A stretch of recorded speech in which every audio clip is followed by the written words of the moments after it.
Fala galera, tudo bem? Mais um jogo histórico hoje por aqui. Vamos falar de um dos grandes episódios da história das Copas, que foi o Argentina e Inglaterra da Copa de 86, no caminho da Argentina para conquistar o título mundial, com o Maradona como grande protagonista, num jogo que envolvia muito mais do que apenas o futebol naquela ocasião. Então tá feito o convite para você se inscrever, é só clicar aqui embaixo, aproveita, ativa o sininho aí da notificação.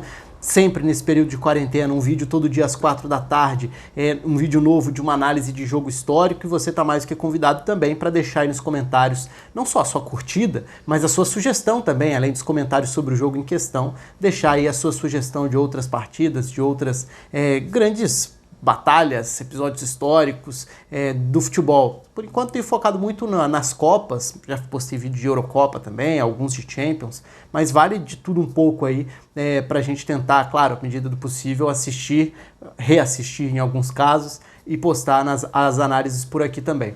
Então é um jogo muito marcante porque ficou marcado por diversos episódios, né? Primeiro, tinha todo o contexto histórico, geopolítico, envolvendo a Guerra das Malvinas também, então existia uma rivalidade natural entre os países.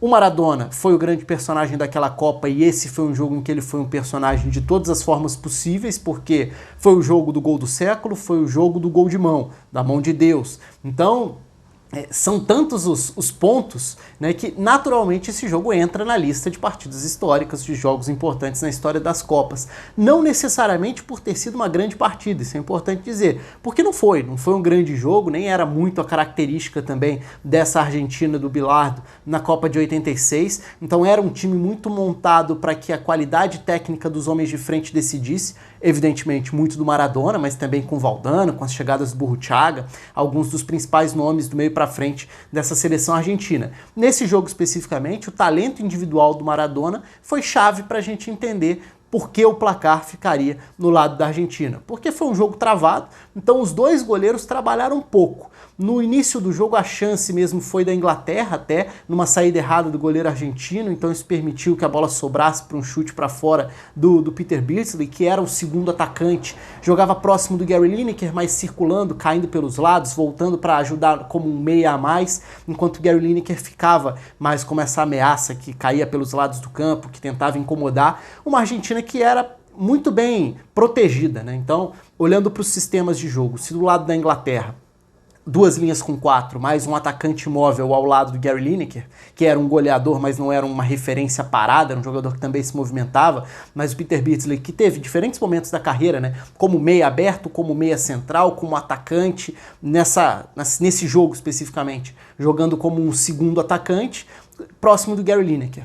Os meias pelos lados da Inglaterra ofereceram muito pouco dentro da partida. Então, tanto o Rod, por um dos lados, que costumava centralizar, em alguns momentos estava mais até como meio campista do que como um ponta, e também do outro lado o Steven da mesma forma. Então a Inglaterra até tinha o avanço dos laterais iniciando as jogadas, o Samson pelo lado esquerdo principalmente, muitas vezes até armando o jogo por dentro, o Peter Reid como principal cara da saída de bola, então a qualidade da Inglaterra vista nesse jogo esteve muito no Reid ao lado do Glenn Hoddle, que eram os dois volantes, digamos, os dois meio-campistas na saída de bola. Só que na hora de fazer essa bola avançar um pouco mais, chegar numa outra altura, incomodar para valer, a Inglaterra basicamente não ofereceu nada. Então não tinha os meias abertos como ameaças, não conseguia acionar os atacantes em vantagem contra o sistema defensivo da Argentina, e isso foi fazendo com que o jogo se desenrolasse sem grandes perigos, sem grandes chances. E no lado da Argentina também não era tão diferente assim, né? A Argentina tinha os seus 3 zagueiros, os alas não eram exatamente esses jogadores que ocupavam o corredor inteiro, então do lado esquerdo o Olarticoechea fazendo esse papel. Do lado direito, o Just, em alguns momentos, até indo à frente, em outros avançando por dentro. Então ele virava um meio-campista a mais, numa área que já tinha muita gente, porque o Sérgio Batista iniciava a saída de bola próximo dos zagueiros. Então o Brown era esse zagueiro da saída por dentro, o líbero, digamos, o mais recuado ali dos 3 zagueiros. O Batista completava esse quarteto defensivo, sendo o primeiro volante, o jogador da distribuição à frente do trio de zaga.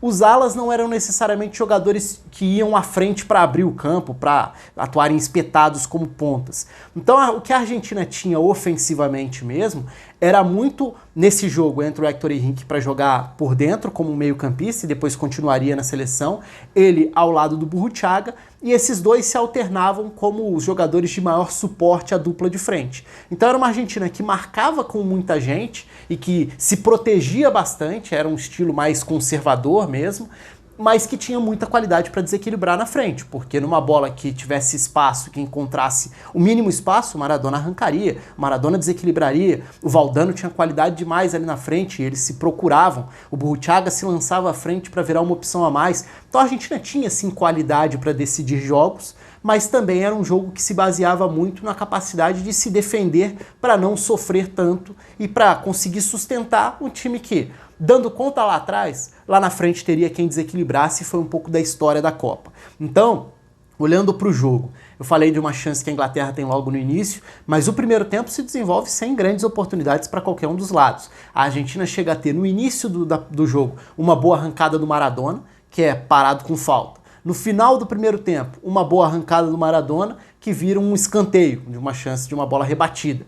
Mas pouco além disso. Em alguns momentos a qualidade sim da aproximação desses jogadores, né, Valdano e Maradona, caindo pelos dois lados do campo, os dois jogavam muito soltos, né, à frente de um sistema mais rígido como era o da Argentina. Se a gente for olhar para todas as funções do trio de zaga, da dupla de alas, do trio de meio-campistas, a dupla de ataque ficava um pouco solta, ou bem mais solta, se comparada à rigidez da organização coletiva do restante do time.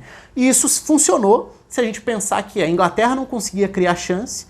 Então a Argentina não era tão incomodada, em alguns momentos até tinha alguns períodos maiores de posse de bola, até para controlar. A Inglaterra também marcava de uma forma mais conservadora, então não era uma Inglaterra que se lançava para pressionar, para tentar ir para cima. Não, nos momentos que a Argentina tinha posse de bola, a Inglaterra marcava toda atrás da linha da bola no campo de defesa esperando. Nos momentos em que a Inglaterra tinha a bola, era a vez da Argentina esperar um pouco mais. E isso explica um jogo amarrado, arrastado, e que tem no início do segundo tempo, aí sim, tudo acontecendo.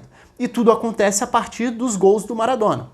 Os dois, né? Os dois gols que inclusive saem no espaço de 4, 5 minutos entre um e outro. O primeiro, que é o gol de mão, nasce de uma jogada, de uma arrancada do Maradona, mais uma vez. Então é uma arrancada dele, partindo da esquerda para dentro. Ele vai tentar a tabela. O zagueiro, o defensor inglês, tenta afastar, joga para trás, e aí é aquela imagem que todo mundo já viu 500 vezes do Maradona se antecipando ao Peter Shilton e tocando com a mão para fazer o primeiro gol. A mão de Deus, um lance que ficou muito marcado do ponto de vista do folclore, do personagem, de todo o tamanho do Maradona para a história do futebol. E aí eu faço a ressalva que eu acho que é inevitável, né? Para muita gente isso passou a ser visto como algo fantástico na história.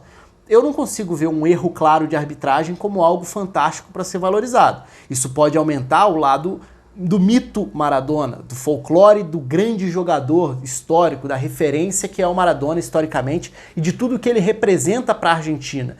E sem diminuir o que foi a grandeza desse jogo, muito pelo contrário, aumentando a grandeza desse jogo. Mas para mim, o lance do gol de mão não passa de um grave erro de arbitragem interferindo diretamente num jogo importante na história das Copas, como tantos outros graves erros na história que já aconteceram, não só em Copas, né, em qualquer jogo de futebol. Muitos são marcados e decididos por lances irregulares, e nesse caso foi um deles. Então, da minha parte, não tem qualquer tipo de exaltação ao gol de mão.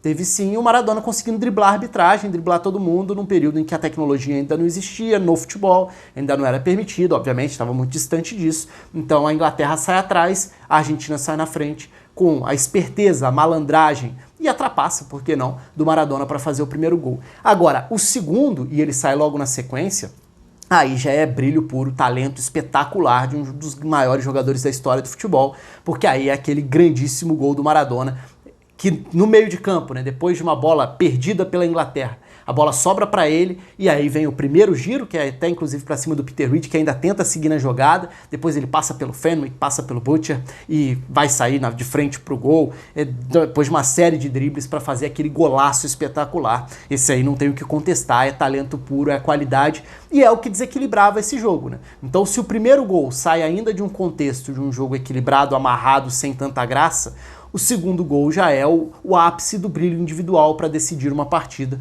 com o Maradona fazendo essa brilhante arrancada. E aí vem a Inglaterra para tentar responder. E a Inglaterra tenta responder com substituições, tenta mudar um pouco esse cenário, então abre mão até do Peter Reid, que era o jogador da saída de bola, para colocar o Chris Waddle, que era um meia a mais, então era um jogador que ia tentar chegar mais à frente. Depois entra o Barnes também, o John Barnes, para jogar como um ponta pela esquerda, e a Inglaterra se lança ao ataque, enquanto a Argentina até também depois faz a substituição, tirando o Burruchaga, colocando o Tapia para ser esse meio-campista central, na mesma função que o Burruchaga fazia. A Inglaterra chega a ter uma cobrança de falta, né? Assim que o Chris Waddle entra em campo, tem uma cobrança de falta, o goleiro argentino faz uma defesaça, inclusive, mas logo na sequência, aí o que a gente vai ver é a Inglaterra tentando na base do abafa, muito agora com o Glenn Hoddle à frente da defesa, o Sampson se lançando, o lado esquerdo vira o lado forte da Inglaterra, porque agora sim tem alguém desequilibrando pelo lado e gerando vantagem, que é o John Barnes. O Beardsley passa a cair mais pela direita para tentar compensar um pouco esse time torto da Inglaterra, mas que buscava preencher mais a entrada da área e explorar o lado esquerdo. O gol sai inclusive por ali, né? Porque sai de uma jogada do John Barnes ganhando, levando ao fundo, fazendo o cruzamento para o Gary Lineker completar de cabeça e colocar de novo a Inglaterra no jogo. E aí era o momento em que a Inglaterra tinha tendência de crescer na empolgação e de passar a tentar criar algum perigo que até então não criava. Tinha tido a falta logo depois da entrada do Chris Waddle, teve o gol, e aí na sequência do gol, logo na saída de bola, quase que a Argentina faz outro golaço. É bom que se diga, porque o Maradona tem outra bela arrancada, uma boa jogada inclusive, e o Tapia é quem finaliza na trave. Poderia ter sido mais um gol para entrar na conta do Maradona, pelo menos na criação da jogada, que a Argentina tem a chance de matar o jogo ali, não mata, e aí vira um jogo de festival de bolas lançadas para a área, da Inglaterra indo pro abafa. Na verdade, uma chance mais clara só que a Inglaterra tem, que é num cruzamento na segunda trave, que o Gary Lineker quase completa pro gol e acaba até se chocando ali com a trave, mas a cobertura é bem feita. Foi o grande lance mesmo da Inglaterra para tentar chegar ao gol de empate, mas um jogo em que a Inglaterra ofereceu pouco, a Argentina não criou tanto, mas fez o suficiente, muito pela capacidade individual do Maradona, para conquistar a vitória e de uma forma muito marcante, né? Diante de tudo que eu já falei, todo o contexto do que representava aquele jogo, do que era a rivalidade entre os países e do que foi o brilho individual do Maradona, por todo o protagonismo que ele teve no jogo, seja pro bem, pelo talento individual, ou pro mal, entre aspas, pela trapaça de um gol irregular, um gol de mão que ajudou a Argentina a avançar de fase e depois a caminhar para o título mundial. Conta aí com os comentários de vocês, com a curtida, como vocês encaram até esse protagonismo do Maradona no jogo, o brilho, ao mesmo tempo o gol de mão, a forma como isso é até muitas vezes tratado como algo positivo, o lado da malandragem dele nesse jogo, enfim. Quero ver a opinião de vocês e também outras sugestões de jogos históricos. Um abraço para todo mundo, se inscreva aí e até a próxima.